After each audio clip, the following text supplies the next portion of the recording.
మాజీ MLA పెద్దారెడ్డిపై Tadipatri municipal chairman జేసీ ప్రభాకర్ రెడ్డి మండిపడ్డారు. పెద్దారెడ్డికి తాడిపత్రి ప్రజలు ఓటుతో బుద్ధి చెప్పి ఇంటికి సాగనంపి నేటితో ఏడాది పూర్తయిందని అన్నారు.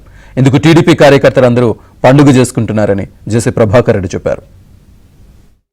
నా భూమిలో వచ్చి కాళ్ళు నువ్వు గాని నీ బంధువులు గాని ఎవరైనా సరే వచ్చి కాళ్ళు పెడితే ఆ రోజు నన్ను ఎంతమంది కాపాడినా ఆయన వచ్చి మెట్టుతో కొట్టి ఇంట్లోంచి ఈడ్చుకొని పోయి ఊరంతా తిప్పి మెట్లతో కొడతాడంట. నన్ను నీ స్థలంలో కాళ్ళు పెట్టి నీ ఫెన్సింగ్ పీకినారు, నీకు ఆసన్నమైంది.